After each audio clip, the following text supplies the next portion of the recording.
देखिए ये है संख्या और संख्या पद्धति का पार्ट 2। पार्ट चल रहा है 2। चलिए देखते हैं क्या है जुड़ा हुआ संख्या।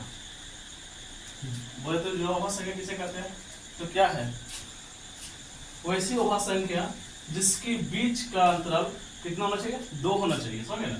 वो उसे क्या कहते हैं, जुड़ा हुआ संख्या। जैसे क्या देख लीजिए 3 और 5, 3 में 2 जोड़ते हैं तो कितना हो जाता है 5, 5 में 2 जोड़ेंगे कितना जाएगा 7, और 11 में कितना 2 जोड़ेंगे कितना जाएगा 13।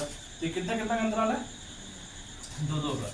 इसी तरह से हम देखिए यहाँ सवाल है जैसे कि क्या है 1 से, क्वेश्चन है 1 से लेकर 100 तक में अभाज्य संख्या कितनी होती है, तो क्या जवाब दीजिएगा 25 अभाज्य संख्या होती है डायरेक्टली, है ना। कितनी संख्या होती है 25 अभाज्य संख्या। इस तरह से आप अनुमान लगा सकते हैं या कर सकते हैं, मतलब क्या कि 1 से 20 तक में कितनी अभाज्य संख्या होती है या 1 से 50 तक में कितनी अभाज्य संख्या होती है ना। तो ये सबको आप अपना मतलब कॉपी में कर सकते हैं, है ना। चलते हैं अगर देखते हैं सहअभाज्य संख्या किसे करते हैं, तो वैसी प्राकृतिक संख्या होती है जिसकी जिन दो प्राकृतिक संख्या का एचसीएफ का मान 1 होता है उसे क्या कहते हैं सहअभाज्य संख्या कहते हैं।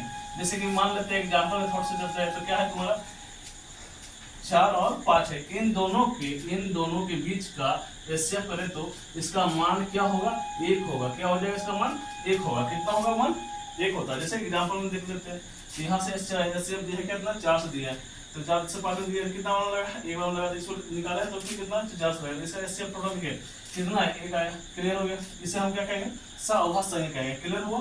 चलते हैं यहाँ से, यहाँ देखिए अब है क्या अपवर्तक। अपवर्तक का मतलब क्या होता है पहले हम इसको भी समझ लेते हैं, नहीं समझ बहुत सा ऐसा बच्चा होता है कि अपवर्तक का मतलब या अपवर्तक मतलब कंफ्यूज हो जाता है। देखिए यहाँ पर क्या होता है, किसी भी संख्या को कितनी अधिकतम संख्या से विभाजित करती है उन्हीं को हम क्या कहते हैं, उन्हीं संख्या को क्या कहते हैं अपवर्तक संख्या कहते हैं। कौन संख्या कहते हैं अपवर्तक संख्या कहते हैं।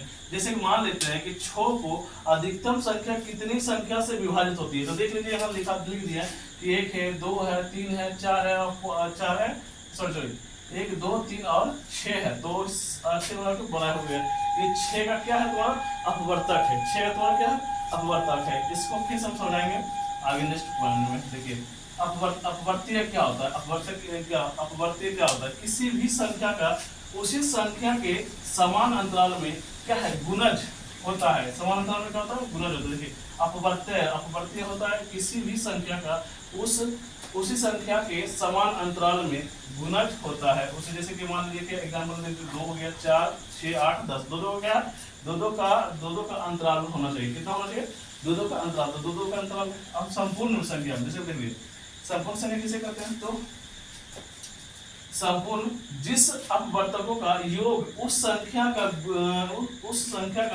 दुगना हो, कितना दुगना होता हो उसे हम क्या कहते हैं संपूर्ण संख्या कहते हैं। क्या कहते हैं संपूर्ण संख्या कहते हैं। समझ गए, संपूर्ण संख्या कहते हैं। फिर से समझाते हैं संपूर्ण संख्या किसे कहते हैं। देखिए संपूर्ण संख्या जिस अपवर्तकों का योग उस संख्या का दुगना होता है, उस संख्या का मतलब दुगना होता है, समझ गए ना, उसे हम क्या कहते हैं संपूर्ण संख्या कहते हैं। ठीक, और जैसे देख लीजिए संपूर्ण संख्या कैसे कहते हैं, देखिए एक बार बताते हैं।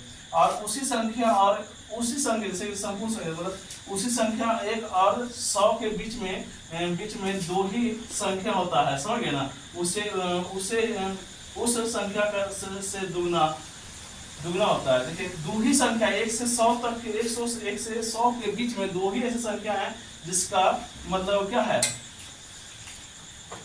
संख्या जो होता है वो क्या होता है दुगना होता है। जैसे देख लीजिए जैसे आपका 6 हो गया और 28 हो गया, यही दोनों का अपवर्तक होता है। तो हम देखिए कितना से डिवाइड हो जाता है, इसमें 28 कितना भाग लगेगा, ये 1 से लग जाता है 2 से लग जाता है 4 से लग जाता है 7 से लग जाता है और 14 से ये 28 से खुद से लग जाता है ना। आप इसको जोड़ने के बावजूद इसका कितना होता है दुगना होता है। कितना होता है दुगना होता है। देखिए इसको बोलते हैं दुगना। उसी तरह से एग्जाम्पल हम बोले थे उस टाइम में कि हम पहले बताए फिर बताए, लेकिन यहाँ पर क्या है, जैसे कि यहाँ क्या हो गया ये 1 है 2 है 3 है 6 है। ठीक, तो ये क्या हो गया तुम्हारा इस सबको जोड़ने पर कितना होता है 12 होता है। तो यही क्या बोलते हैं यहाँ देखिए क्या लिखा है संपूर्ण जिस संपूर्ण जिस अपवर्तकों का योग उस संख्या का दुगना हो जाता है। देखिए जिस अपवर्तकों का योग उस संख्या से कितना होना चाहिए, दुगना होना चाहिए।